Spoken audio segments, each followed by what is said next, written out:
dear students, next is history of clothing material. Have you ever wondered what materials people used in ancient times for clothes? It appears that in those times people used the bark and big leaves of trees or animal skins and furs to cover themselves. അപ്പോൾ നിങ്ങൾ ചിന്തിച്ചിട്ടുണ്ടായിരിക്കും എന്താണ് ancient ടൈംസിൽ എന്തായിരുന്നു അവരെ ധരിച്ചിരുന്ന വസ്ത്രങ്ങൾ ancient ടൈംസിലുള്ള people's.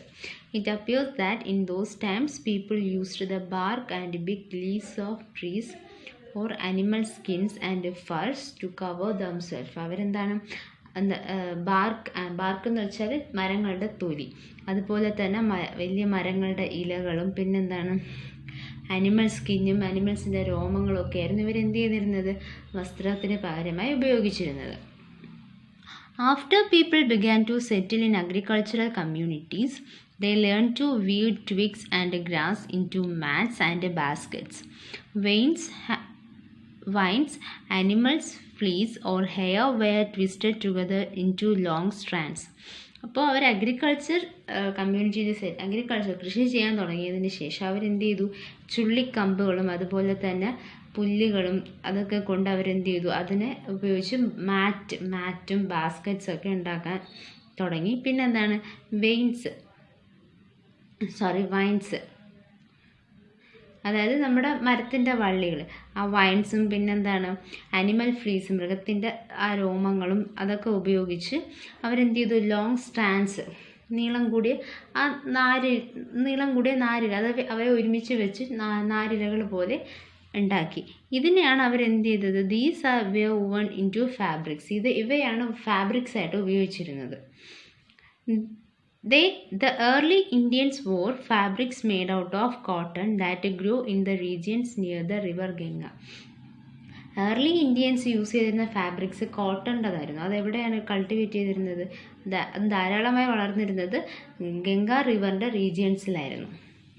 Flax is also a plant that gives natural fibres. Flax എന്ന് പറയുന്നത് ഒരു നാച്ചുറൽ ഫൈബർ തരുന്ന ഒരു അനദർ പ്ലാന്റ് ആയിരുന്നു. In ancient Egypt, cotton as well as flax were cultivated near the river Nile and used for making fabrics. Ancient ഈജിപ്തിൽ കോട്ടണിനെ പോലെ തന്നെ ഫ്ലാക്സും cultivate ചെയ്തിരുന്നു. എവിടെയാണ്, നിയർ ദ റിവർ നൈൽ റിവറിൻ്റെ തീരത്ത്.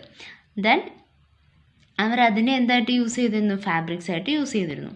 In those days stitching was not known. ആർക്കും stitching എന്താണെന്ന് അറിയില്ലായിരുന്നു ആ കാലഘട്ടത്തിൽ. People simply draped the fabrics around the different parts of their body. അവർ ജസ്റ്റ് സിമ്പിളായിട്ട് അതിനെ ഒന്ന് ചുറ്റി വയ്ക്കുക, ഡ്രാപ്പ് ചെയ്ത് വയ്ക്കുക മാത്രമേ ചെയ്തിരുന്നുള്ളൂ അവരുടെ ബോഡിയിൽ. Many different ways of draping fabrics were used. With the invention of the sewing needle people started stitching fabrics to make clothes. അപ്പോൾ സ്വീവിങ് നീഡിൽ നമ്മുടെ സൂചിയുടെ ഇൻവെൻഷനോടുകൂടി ആൾക്കാർ സ്റ്റിച്ച് ചെയ്യാനായിട്ട് പഠിച്ചു. Stitched clothes have gone through many variations since this invention. അപ്പം ഈ സൂചിയുടെ കണ്ടുപിടുത്തത്തോടുകൂടി തുന്നിയ വസ്ത്രങ്ങൾക്ക് പലതരം variations ഉണ്ടായി.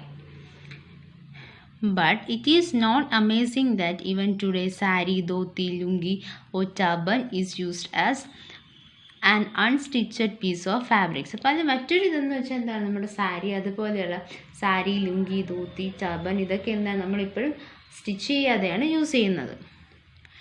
Just as there is A large variety in the food eaten all over our country, a large variety exists also in fabrics and clothing items.